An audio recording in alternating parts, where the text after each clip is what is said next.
Okay, so it's been about 20 hours of drying, I guess.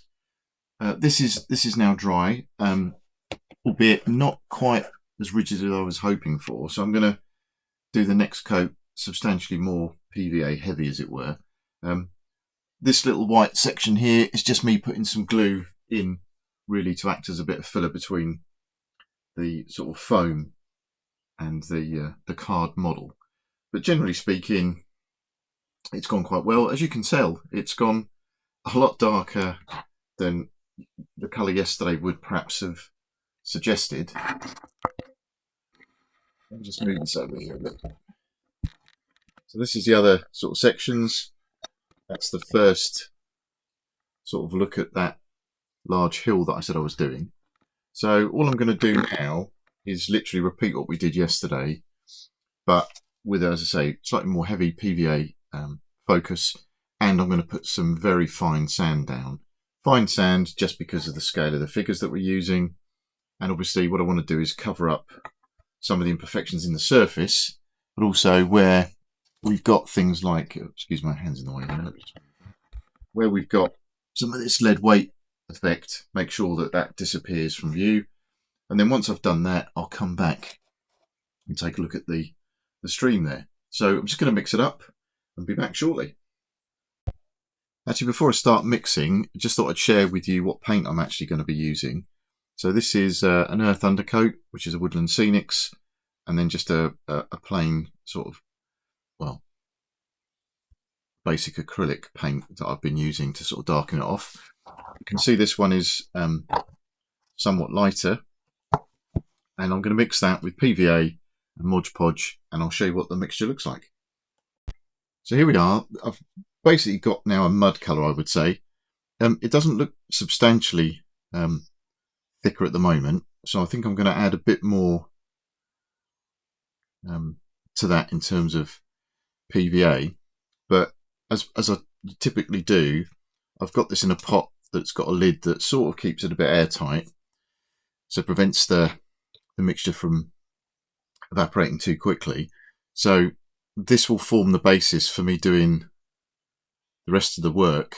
I will obviously lighten certain sections where I need to, and we'll talk later on about flock and general sort of detailing. But my goal, as I've said a couple of times now, is this section here, as it sort of moves up towards the castle, to transition from an earthy, grassy, plain type finish to a much darker sort of stone effect as we get near the castle. I may darken down the walls a little bit, but we'll see how we go with this next colour. So I'm going to paint this colour on, let it dry, and but before we go into that, one of the things I was going to say was I mentioned about using fine sand. I tend to use, for this sort of scale of figure, a sand that I picked up which is designed for use within aquariums. So it's a very fine sand, and it doesn't look too silly when you put the scale of the figure against it. That's the goal. But I'll do that, and then we'll have a look at what it does when it dries. So here's a quick shot of what that looks like midway through this process. So obviously we saw yesterday that the paint dried a lot darker than perhaps the colour would first suggest. And this is me, as I say, piling on a load of fine sand. But hopefully when that dries and we knock the sand off, we'll start to see a more decent finish. Okay, so here we are the following morning, and to be honest with you, I'm really pleased with this colour. I'm going to start by knocking off a few of the pieces and getting rid of some of this sand, and I will go over it shortly with a brush. We'll get some of that loose material off. But if I just share with you roughly the colour palette I'm looking for based on my terrain item. This is quite a varied sort of cloth that I'm going to be using, but obviously there's darker patches, there's certainly browner patches if we look at it this way over here. So in terms of an initial kind of colour match, I'm really pleased with that, and I'm really pleased that it hasn't either gone too light or too dark, if I'm truthfully honest, because these edge pieces here are going to be targets for my sort of stone effect. And I think, as I said, if I want this general progression from this front piece being more, I don't know, in tune with the cloth, as it were, and we'll put some trees and some other sort of terrain items on just to sort of soften the edges. When we see this castle at the back with its sort of grey profile, and I think that'll work really well. But I think the only other thing I will do is take another look at how sort of pristine this looks, and I'm thinking of putting a very much harder wearing mix of PVA, but maybe with a bit of a wash in it or an ink, just to give us a little bit more of an effect. But first job is to get rid of all of this sand and have a bit of tidy up, and then I'll put this terrain cloth down so that we can start to see how it might fit in the actual sort of gaming position. So apologies for the lighting, but you can see here, this is where we are with the situation in terms of matching into the base cloth. To the human eye, or to the naked eye, that's pretty good. As I said, obviously we're still at an early stage here about turning this into something sensible, but I'm quite pleased with the finish I've got. I haven't got any blue pieces of foam showing through, although I've got a lot of stepped areas. So what I mean by that is you can see the sort of transition there. To be honest, once I start making that, giving that a rocky effect, I don't think that will look too bad. We go back to the end part of the video here, sorry, the end part of the castle. We've got the hill here, which obviously won't be positioned here in the game. I'm just including that in shot so you can see it. We've got the castle itself over there, but obviously we've got the deeping wall. I've got the culvert cut out. So I've got all the major elements that I was looking to get out of the game. And now I'm going to start working on the detailing. So I'll have a little bit of a practice on this main castle section, and then let you guys know what I've decided to do. And apologies for making the camera shake about a bit. Let me just move that down there. I'm probably going to darken off the sort of fortification elements. As I mentioned earlier, that wall looks a bit too pristine, but I will only do that once I've got the rest of it working and I'm happy with it. So I'm going to try by putting the blue stream element in first, just because I want to see what effect that has on the overall finish. It will be quite dark initially, but I do again want to sort of lighten it up a little bit, just because it is a small scale game. I'm also going to work on these bits, just get some proper basing glue and try and get those blended in a bit more. But I'll let you know how we get on. See you soon. Okay, so perhaps not entirely clear from the camera view, but what I've done here is to revisit the painting that I did, and I've used my Bacchus basing wash, I suppose is probably a better word, to just darken off the hills a bit. That one's, the one to the left isn't actually for this game, that's what I'm using for my Crete setup, but the one I intended to use for this game I've darkened off. It's on a bit of paper, so it's not quite so easy to see how that compares to the terrain that I've got in mind. But now that I've done that, I've got a much better finish on the actual hills, and I'm just going to repeat that on the main castle section itself, because this stuff has turned into a little bit too much, too light for my liking when I compared it to the terrain that I'm using it on. So I'm just going to run round on that side to get the same sort of finish that I've got on this guy here, which, when I take the paper away, which I won't do just yet because it's still a bit wet, you'll see that that's actually a much nicer blend on this sort of terrain feature here. So I'm going to do that, and then I'll give you guys a look at it. So obviously it looks a bit rough, but hopefully you can see the sort of darkening effect that that's had. The sort of terrain cloth is quite red in its brown shade, if that makes any sense. So you can see that that's sort of really darkened it off a little bit. I've obviously painted blue, quite a light blue at this stage, even though it is actually a dark Prussian blue Vallejo colour. But I've got to tidy up the edge, as you can see. Still got to get rid of the lumpy effect from that lead that I've put on there. But the base is going to be sat onto a felt underside. But actually when I do that, I'll make it very sort of PVA. Well, basically it'll be neat PVA on the base of the board, then it'll be sat on the felt. And my experience of that is that it makes it a lot more rigid. At that point, it'll be easier to address that sort of rough sort of finish on the edges of the board itself. What I'm going to do now is just get some dark grey going on to start the stone effect, and just make up in my own mind what I want that brown to look like. I'm probably going to go round it with the dark earth. Sorry, not go round it, but effectively get a very sort of light dusting of the dry earth on a flat brush and then run over it to try and pick out the highlights again. But it partly depends on how this dries and how the sort of stone effect looks. So I'll carry on and give you an update shortly. Welcome back. So I'm actually very pleased with how things are going. I haven't yet put any kind of dry brushing effect on the main castle unit.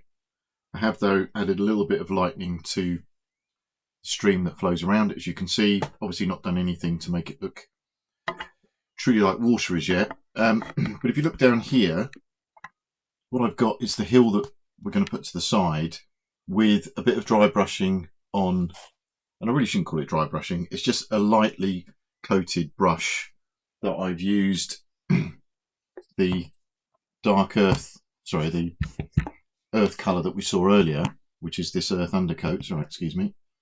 And I've left some of the original lighter patches to show through. And I know it looks perhaps a lot more mottled on camera than it does in real life, but it is actually doing quite a good job of pulling out the hues and the tones in this cloth that I'm going to be basing it on. What I've also done, and it's probably easier to see it on this piece, is I've been running around putting some dark grey coloration on what I expect to be the crags on cliff areas, and you can see that on that main piece back there. So two jobs now. One is to run round putting a light coat, as I say, of this earth colour on certain sections of that main piece, and then also to just try and lighten up the edges of that rocky outcrop. And again, I'm going to be using this, go down here again, I'm going to be using this grey oak colour left over from a kitchen project, believe it or not. But it's turned out to be a really good colour, and although that looks quite perhaps purpley from here, the sort of browny grey that you get is a really good colour, and you've seen it on one of the other videos that I did about the terrain. So yeah, so things are working quite nicely. I've measured up the models to the actual scale of the fortification, and that's all working well. So we'll get this finished, let you have a little look at it. I've also got some felt to go under here, then we'll put some proper basing just to blend in those larger pieces of lead weight, and yeah, I think we'll be on to a winner. So see you shortly.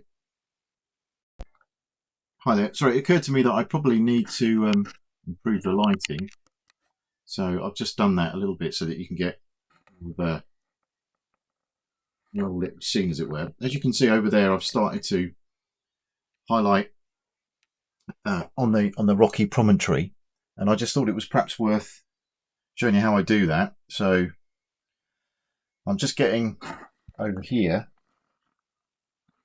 a small amount out of the tin, literally just dusting the top of the brush, look, and then squishing it like that, and then we revert back over here where we've got the terrain piece. And what I've been doing, and it's a bit hard this way, is just lightly sort of dusting over the top of the rocks, the rock effect, just to pick out that surface layer. And you really, I don't think, as long as you don't go too heavy with the paint, you can't really go wrong with this sort of process, because you're just trying to create an impression of depth. And as you can see, that's pretty easy to do. Now that looks quite stark on the video at the moment, probably, but it will dry off, darken off, and I am going to lighten up the sort of whole piece a little bit with some greenery, some general sort of tidying up and adding realism. The one thing that has annoyed me, though, if I'm honest, is this section here, where I've got a pretty unnatural looking sort of slope, and that's not really consistent with the way that I'd like the model to be. I may do something drastic and revisit that, because more than anything it's this hump here that I don't like. So I might cut into it a bit later on, but it depends on how I feel that that's looking. The method in the madness was I wanted to keep the size of the model constrained, and this is the only piece that has to stand alone and can't really be broken down for storage. So I'll carry on lightening up the rest of the rocky areas, and then we'll just take a look at sort of generally improving this sort of stark area around here and surrounding the model. And I'll also paint in some water effects onto that stream and see how that helps lift the model a bit. See you shortly. Here we are again. So what I've done is to put some water effects finish. This one actually called Aqua Magic, if I just get that on camera. Aqua Magic, lots of different choices available, but I've put that into the river area, and it's lifted it quite a bit. I've also put a little bit of stippling with a green brush on, as you can see, and it's just started to lift it. I will do a little bit more perhaps a bit later on, but I want to do two things now. I want to get this section here covered over with some basing material and a bit of sand on, and also I've got myself some brown felt here, which I'm going to use to stick on the bottom of every single terrain piece. So that will go onto basically go onto the base of each piece, including this large section, and that achieves two things for me. It just tidies it up quite nicely, but also because I'm going to put like 100% PVA glue on the base, it will create a lot more rigidity than we've got at the moment. And as I say, that's the final sort of bit really in terms of creating something which is going to be more durable. I'm also thinking again about, as I've said many times, this sort of pristine finish on the wall sections. So I'm going to experiment a little bit with perhaps a little bit of green to simulate a bit of moss. And I'm going to put some, oh, excuse me, apparently we're going to have an earthquake. Yeah, I'm going to do a little bit of sort of weathering on those towers just to make them look a bit more realistic. So for me, that will be probably some dark tone in with probably a heavier PVA mix, and then what I'll do is go over it again with my matte varnish. But in terms of general finish, the only other thing I've done is to try and hide that large section over here, which I mentioned on the previous video that I wasn't particularly happy with. So I've sort of tried to blend it in a little bit. I think when I try and get rid of that huge crease in the middle, maybe with a bit of lichen or greenery of some kind, I think that will help matters. But generally speaking, as a gaming piece, it's absolutely fine. You know, would I put this on the table as a demonstration game? Probably not, but I would be quite happy to use it in my own games and in our sort of internal club games, just because it facilitates the game that we're going to try and play. So yeah, we have a quick look over here. This piece is sort of finished in a similar fashion. wall itself is very usable, and I said, because I've got it, you know, sliding in and out, it's very easy to store. So generally speaking, quite happy with progress. I'll stick the felt on the bottom, put some dressing on the top there to get rid of those lead weights, and then show you what it's looking like.